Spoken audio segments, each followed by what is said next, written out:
Hello guys, and welcome back to the channel. So guys, on and on it goes on in the Nigerian space, and it still goes on, and we're still of course on the Sowore storyline. There's no other story of course within the Nigerian space at the moment. So this time around we're berthing at the port of the guy that purports to be the vice president of Nigeria. This is of course a false description, but he goes by the name Yemi Osinbajo. So with that guys, I bring you this. Osinbajo speaks on Friday's court invasion, Sowore's rearrest. So that's the headline.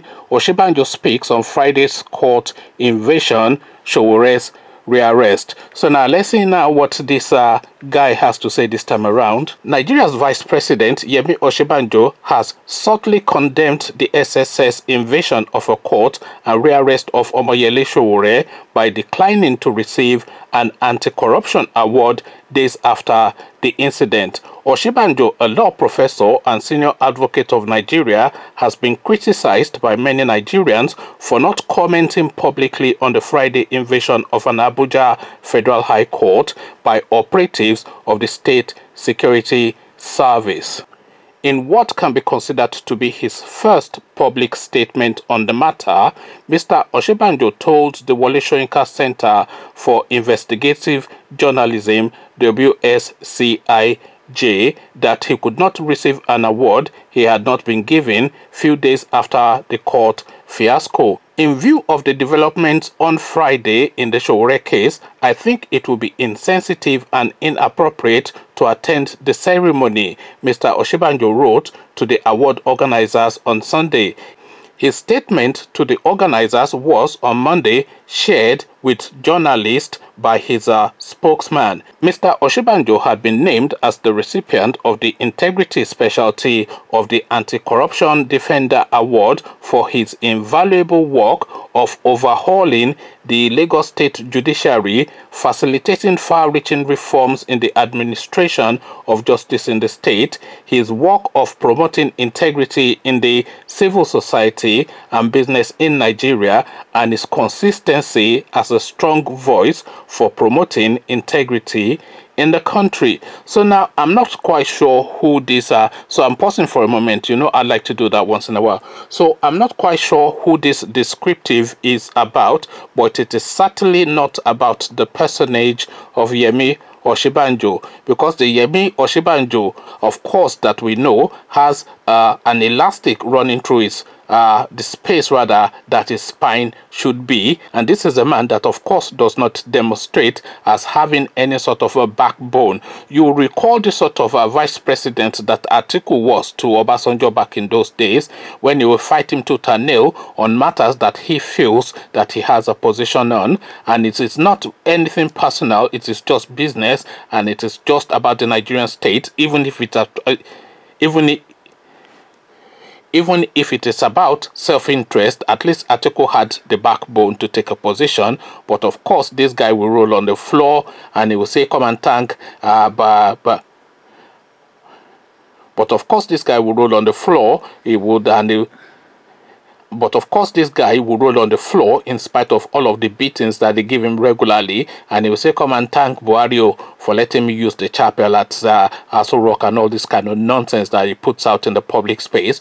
But I think he's now been forced into a corner where he's now getting increasingly embarrassed. So his silence now is now what is now trying to weaponize to say I am silent and read into that what you will. So he's now having like a coded silence, which is now backed by abstract words, which you can then handpick to your understanding of what the narrative is in terms of the Nigerian political landscape. So now this now seems to be the strategy being adopted by this guy, and this is just my first reading. So this is just me instinctually conversing with you now as I'm reading this piece. This is what I am reading to it, because it cannot obviously openly criticize a government that is the second citizen too. So it's the second man in this regime, whether he's potent in that position or not. At least by his job description, he's the second man in this regime, and therefore he cannot be critical of it, but he can still express his displeasure with this kind of wordings, because of course, being a law professor, he has all of the grasp and he knows all of the nuance of language where he can criticize and condemn with a faint praise. So this is not condemnation with faint praise. This is my reading of this. This is damning with faint praise. So this is now Osinbajo now starting to develop the beginnings of a backbone. So now let's carry on and see what else he has to say.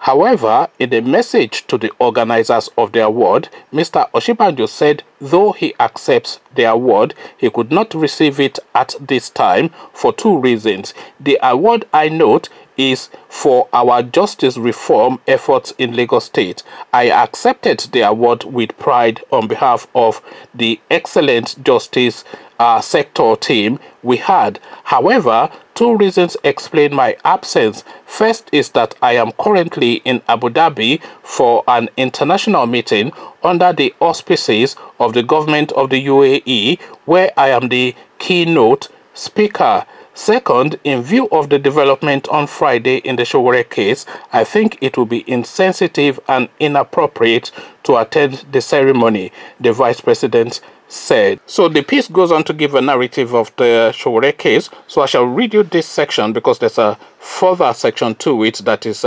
pertaining to the Vice President, but I shall go through the Sowore narrative because obviously it's part of the build-up of this entirety. So now we carry on. It had been reported how SSS officials on Friday invaded the Abuja court to rearrest Mr. Sowore, publisher of Sahara Reporters.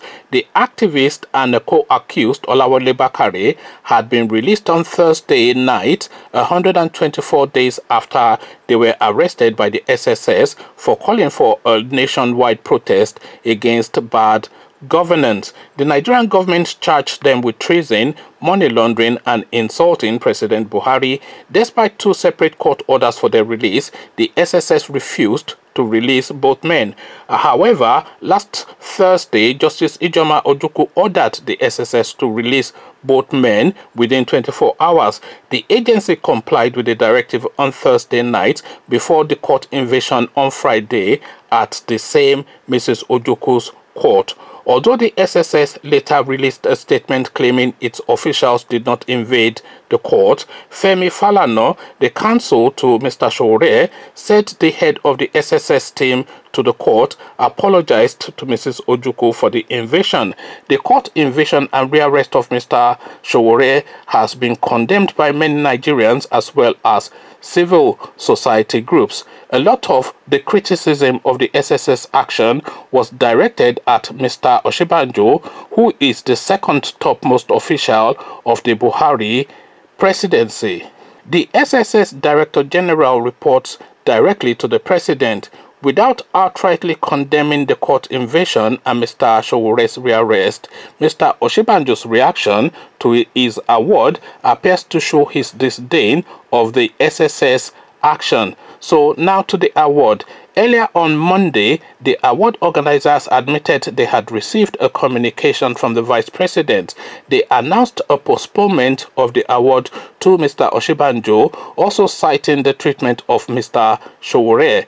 The center had on Monday postponed the presentation of the award to the Vice President following outrage over the conduct of the SSS at the Abuja court last Friday. The postponement was decided on to align with the protest against the repression of freedom of speech in recent times, especially the incident between the Department of State Services DSS and Omoyele Sowore, publisher of Sahara Reporters, on Friday, December the 9th. The Vice President himself shares this awareness and the inappropriateness of the award at this time. Motunrayo Alaka, the executive director of the organization, said, "The WCIJ holds the award presentation events on December the 9th, the Anti-Corruption Day and eve of the World Human Rights Day, to highlight the importance of investigative reporting as a tool for accountability, good governance, and social justice in a democracy. Apart from Mr. Osinbajo, awards would also be given to outstanding investigative journalists at the ceremony.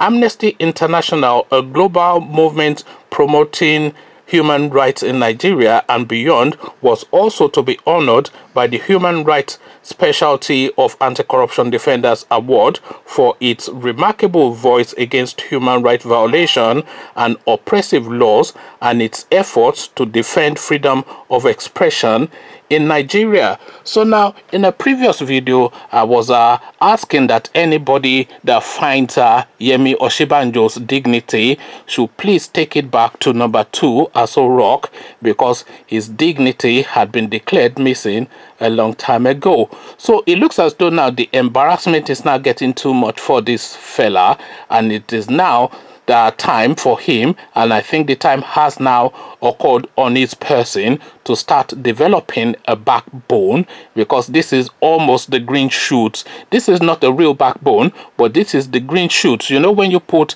a seed in the ground and it first sprouts, so that's the green shoot. So this is now the green shoots of the beginnings of the possibility of this guy actually having a backbone, because whatever it is, even if they are going to kill him, at least it is better to die on your feet than live on your knees, because this guy has now been living on his knees for far too long now, and this Sowore now thing has now jolted to the point that even he had to recoil and say that no, this is inappropriate, because the inappropriateness that he's mentioning is really in reference to the conduct that we all saw that went viral, that Loretta Onoche is telling us that we did not actually see what we saw, that video clip.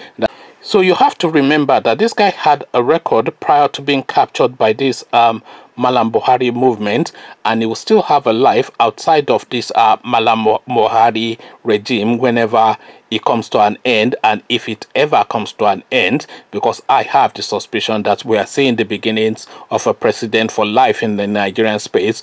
Abacha attempted it and it failed, but it now looks as though they are now putting the learnings of that together for this now manifestation, but we'll see how it pans out. But he is now trying to protect what little dignity he has left by trying to distance himself from what we all saw, armed men in a court of law to arrest one man. I mean, I've never seen anything like that. Well, I've seen it before, because we've of course seen these people invade the Senate once upon a time, the same SSS officers. So now them going to a law court really is not anything that should jar the senses too much, because this is now a recurring decimal, as I often say, within the Nigerian space. Conversations in the comment section, I had put a call out to everybody and anybody to go search for Yemi Osinbajo's dignity and return it to number 2 Aso Rock, but it looks as though this guy is now on the search for his dignity himself. Come tell me thoughts about what you are making of what this chappie has to say, Yemi Osinbajo. But before you come share thoughts, click on the red subscribe button so it turns gray. Bell button notifies you every time I drop a new video. Then come tell me how you are reading these comments of the Vice President of Nigeria, allegedly, because the Vice President, some people will tell you is Abba Kwari, but this guy that purports to be the Vice President, come tell me what you are reading of his comments in the comment section. So I'll leave you here, join in the comment section, but here I say peace.